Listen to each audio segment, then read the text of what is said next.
มเป็นสาวกอบถึงเขาที่จะแต่งงานคงฮักกันมาตั้งนานจากบ้านต่างหลายปีจึงตัดสินใจ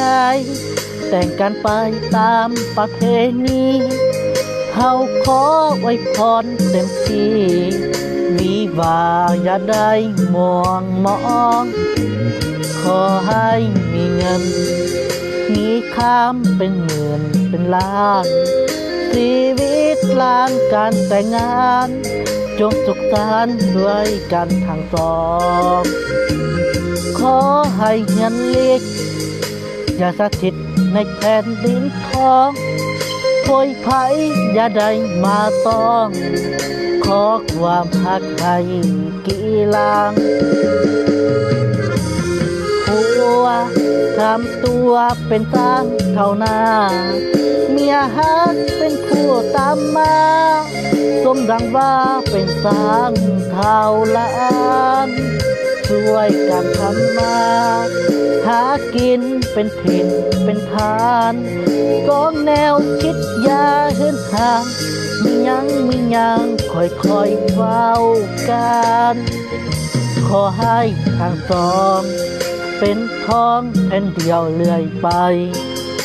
ของฮักมีความแจ่มใสเลื่อยไปทั่วกาลนานถือเท่ายอดทองตาบองยอดเพชรด้วยกันฮักเดียวใจเดียวเท่านั้นสวรรค์จึงเมตตาปราณี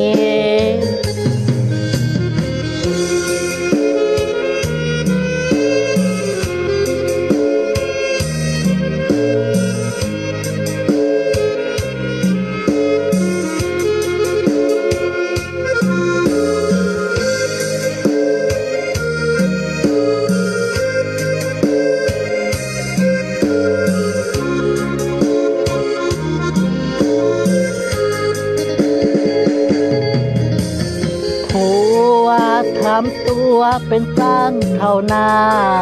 เมียฮักเป็นผู้ตามมาสมดังว่าเป็นสร้างเท่าล้านช่วยกันทำมา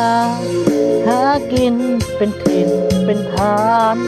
สองแนวคิดอย่าเหินห่างมียังค่อยเว้ากันขอให้ทางสองเป็นท้องแผ่นเดียวเลื่อยไปของฮักมีความแจ่มใสเลื่อยไปทั่วกาลนานถือทองยอดทองตะบองยอดเพชรด้วยกันฮักเดียวใจเดียวเท่านั้นสวรรค์จึงเมตตาปรา